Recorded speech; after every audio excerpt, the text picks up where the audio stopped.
This is MJ. I'm an author, I'm an artist, I'm an analyzer. Welcome to Red Panda Report. Buckle up for two-fisted pulp action as I talk about the terrific twosome of Toronto. Red Panda Adventures 27, Now the News. This is the copy for the episode written by Greg Taylor, the writer and director and voice of the Red Panda.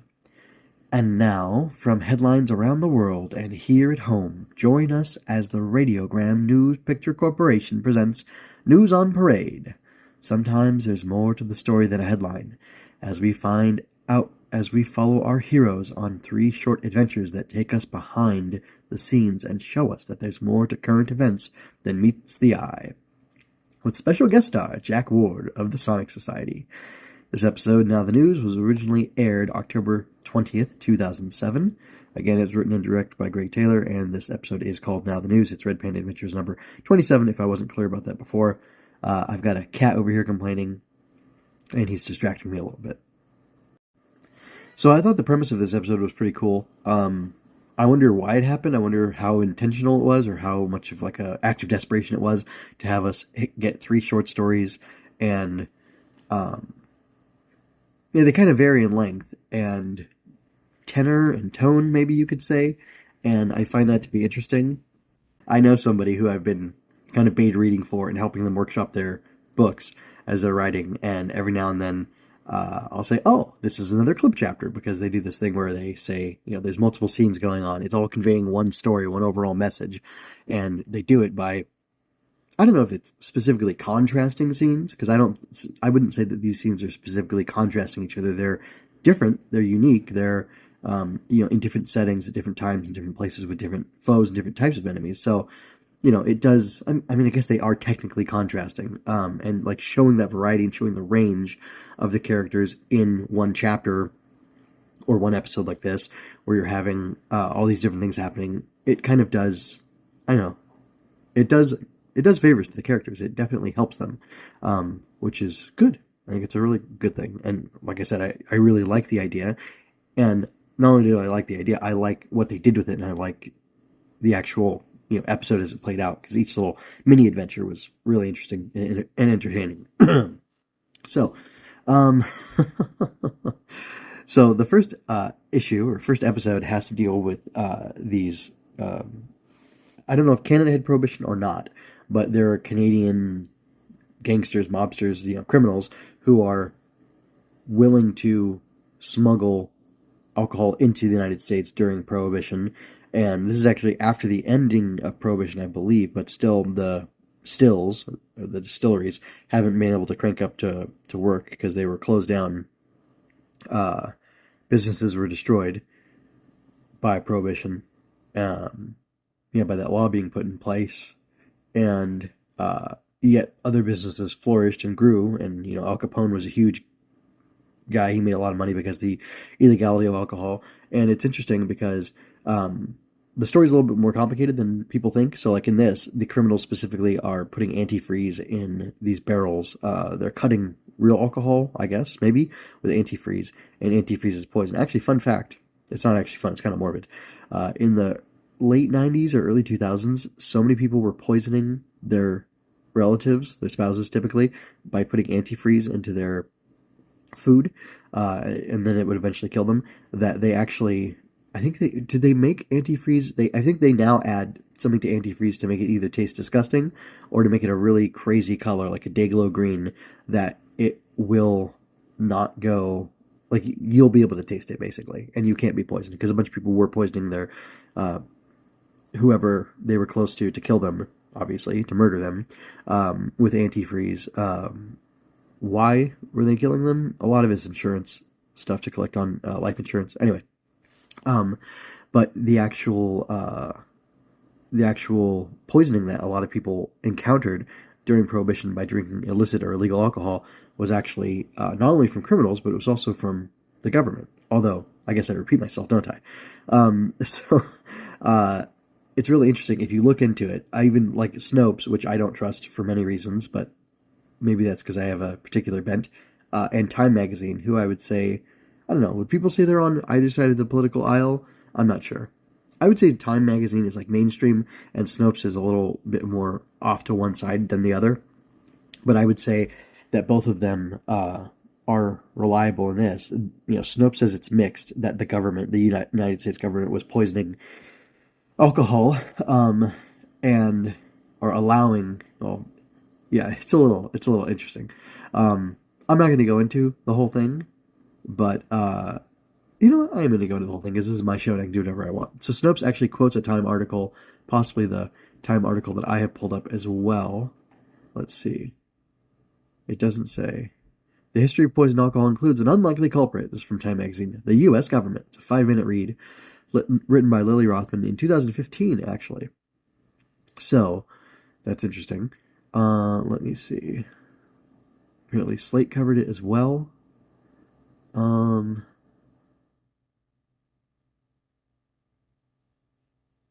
Apparently, Time reported in 1927 this: a solution emerged from the anti-drinking forces in the government that year. A new formula for denaturing industrial-grade alcohol was introduced, doubling how poisonous the product became. The new formula included 4 parts methanol, or wood alcohol, 2¼ parts pyridine bases, half parts benzene to 100 parts ethyl alcohol, and, as Time noted, 3 ordinary drinks of this may cause blindness. In case you didn't guess, blind drink isn't just a figure of speech. I've never heard blind drink before. A Senator Edward I. Edwards from New Jersey called it legalized murder, which is interesting.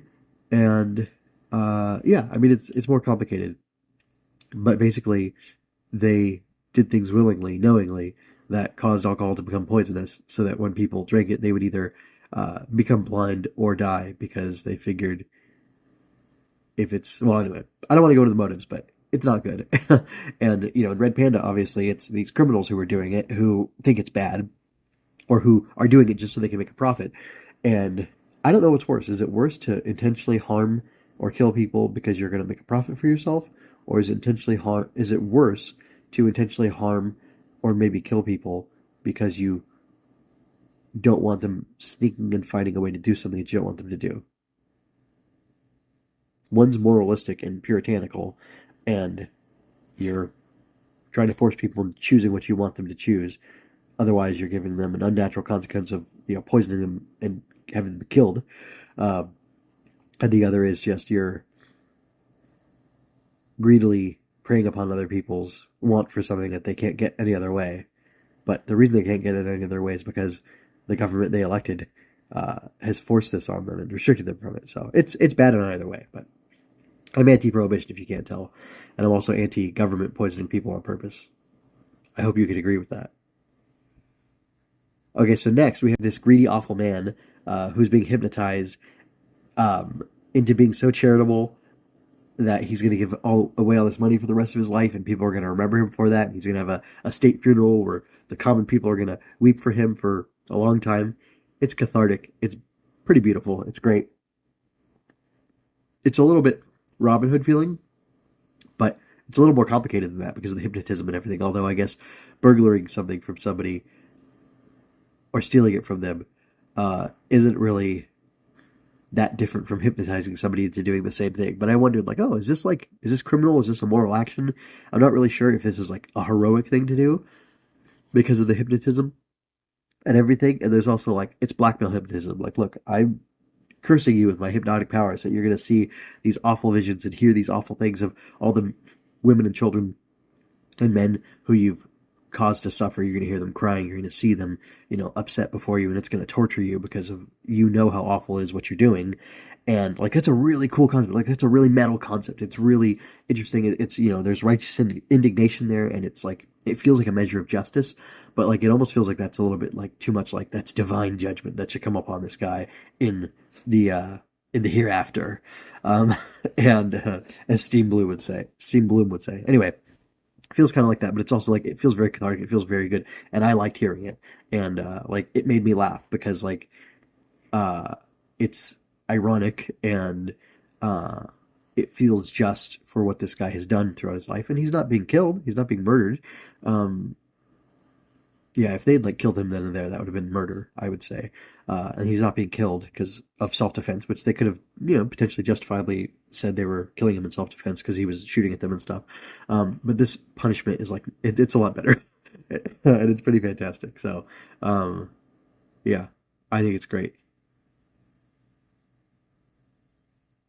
I think it's great. Yeah, it was a lot of fun, but I wanted to know, what do you think about it? Is it moral? Is it just? Is it right? Or is there something wrong with it? And I'm a degenerate for enjoying it. So next thing, we have the reappearance of Friedrich von Schlitz. He doesn't actually appear in the episode, but he's referenced and he's involved in what's going on. So only a few episodes ago, or it was last season, really. I mean, it was in the last season, but it was towards the end of last season. It was just a few episodes ago from here. It was like episode 24, I think. We had this line come up. Remember where you were when you said that regarding von Schlitz, because it was Baboon McSmoothie. That's right. He comes back later. I'm going to spoil it for you as Brian McSweeney. Okay, we'll talk about that in, I don't know, a year or something. Anyway, uh, so he said that about von Schlitz because Red Panda was saying, but he's an innocent man and he's just a scientist, and how could you want to punish him for things that he hasn't done yet? And yet here, Red Panda and Flying Squirrel are knowing the potential of danger that this guy has, and knowing that in another universe he's bad. In the world next door, he's a really bad guy, and they're kind of watching him with a wary eye because maybe he will be bad, and there's that potential there, and they want to be careful and have a contingency plan for everything, right? So it's interesting that he's very much connected to this plot to have this air balloon, dirigible, whatever, hijacked and then like 9/11 style. I would say it's what I thought of right away. Flown into Toronto to crash and to cause damage and kill people and stuff. And it also was going to do something with Americans and their unwillingness to sell helium to other people because they're worried about the explosive nature of it and things like that. And I thought that was pretty interesting. Um, um, Red Panda and Flying Squirrel are seeing how the world is changing and how threats are forming, and they're thinking about not just their own country but about the rest of the world. Which Taylor seems to espouse that, like, for lack of a better term, like boomery, like non-isolationist worldview, where at least he wants his superheroes involved in that stuff. Maybe he wants his government. Canada, ironically, as nice as a country as it is, and like as chill as the people are, they actually did a lot to support the U.S. war on terror. I don't remember exactly where. Was it Iraq and Afghanistan where they had deployed like a lot of people? And when I was in a different life or a different part of my life, I was very happy about that, and I was very pleased with the Canadians for having helped us, the U.S., in that effort. And anyway, I wonder how deeply rooted that is in their culture, in their government. Uh, I don't really know, but I'm curious because Taylor, who's a Canadian, seems to kind of espouse that kind of, we're all going to work together against the bad guys in the world kind of attitude and an ideology. And he's putting it forward with, Red Panda here.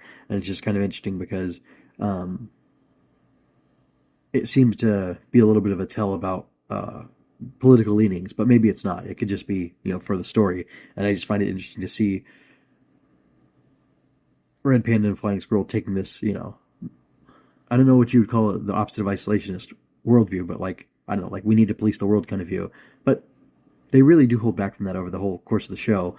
It's more, I don't know. It's interesting. We'll talk about it later. But I do like the subtle world building Taylor's doing here. I like how he's not just making the Nazis this like bad force automatically. He's showing that like, yeah, Germans are fine, like Germans are good, whatever. It's another country, they do their own thing, and then like they don't even know about the Nazi Party, Red Panda and Flying Squirrel, but they're going to find out about them, and eventually, as time goes on, you'll see this escalation of the Germans and the Nazis into like a real big bad threat. And I don't think there's ever like a good German that shows up in the show. There's definitely not a good Nazi. They're all bad. But it's interesting how they like ratchet that up, and over time they become more of a threat, and it like formalizes into something as opposed to just being something like, oh, they're Nazis, they must be bad. I mean, that's how McSmoothie sees them, but he's been fighting them for years, like a long time, and he's seen the Nazi threat grow. And it's interesting because it was, from my understanding of history, it seems like it was something kind of insidious that people didn't realize how bad it was until they realized how bad it was.